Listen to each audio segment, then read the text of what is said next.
You have tolerated this unacceptable behavior for months just to keep the peace?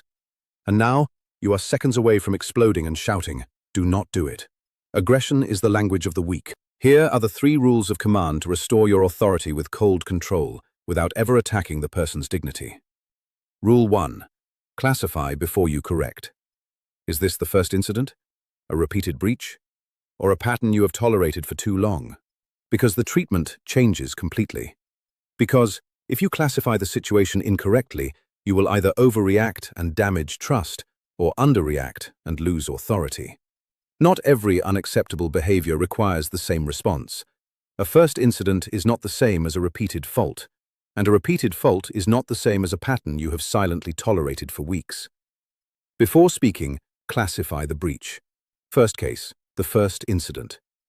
This may be the first time the employee has crossed the line. They may have misunderstood the standard. They may have made a poor decision. They may not yet understand the impact of their behavior. Your role is not to crush them. Your role is to make the standard explicit. You correct the behavior. You clarify what must change, and you verify that the message has been understood. Second case, the repeated fault. The standard has already been explained. The employee knows what is expected, but the behavior happens again. This is no longer a misunderstanding. It is a repeated breach. Your response must now be firmer. You are no longer introducing the standard. You are enforcing it. Third case, the tolerated pattern. This is the most dangerous situation. The behavior has happened several times. You noticed it, you disliked it, but you did not address it clearly. You sighed, you made vague remarks, you spoke to the whole team, or you remained silent to preserve an artificial peace.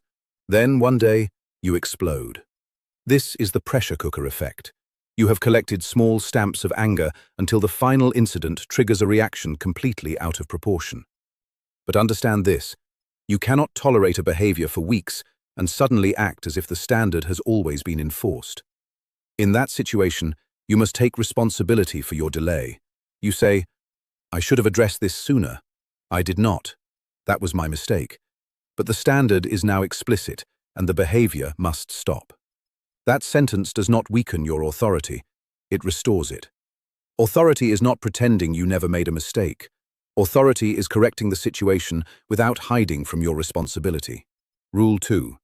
Control your temperature. Once you have classified the breach, you must regulate yourself.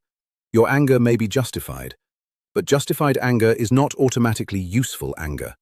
Remember this rule: emotion is information. It is not an order. Your anger tells you that a boundary has been crossed. It does not tell you how to respond. If you enter the conversation under the command of your anger, you become a thermometer. A thermometer only reflects the temperature of the room. The room is hot, so you become hot. The employee raises their voice, so you raise yours. They become aggressive, so you become aggressive. You are no longer leading, you are reacting. An effective leader is a thermostat. A thermostat does not reflect the temperature, it sets it. The room may be chaotic, the employee may be defensive, the team may be watching, but you remain anchored, controlled, and deliberate.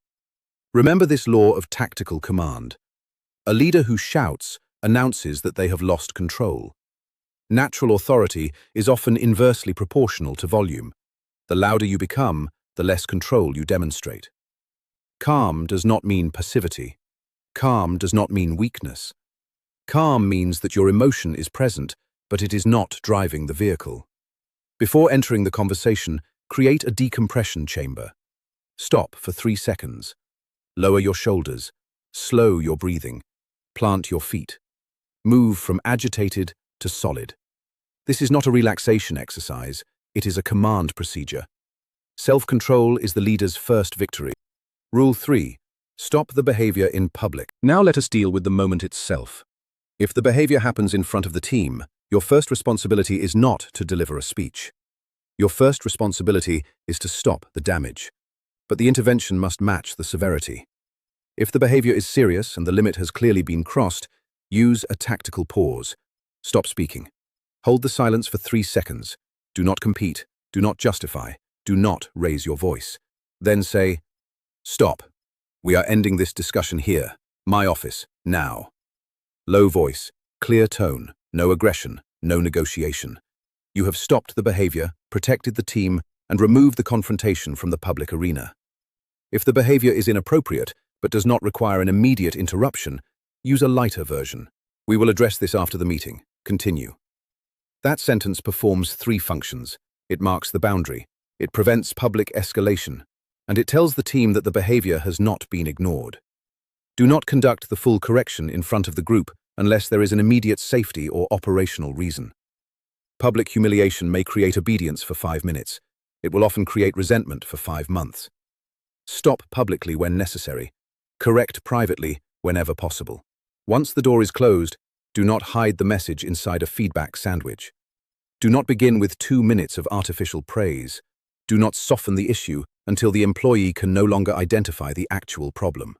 Use the CFI protocol: context, fact, impact. Start with, "I am going to be direct." Then state the context. During this morning's team meeting, state the fact. You interrupted your colleague 3 times after I asked you to stop. Then state the impact. The impact was that the discussion broke down, the team could not complete the decision, and the working standard was damaged. Then restore the boundary. This behavior is not acceptable, and it must stop. That is clear. It is factual. It does not attack the person's identity. You are not saying, "You are toxic." You are not saying, "You are disrespectful by nature."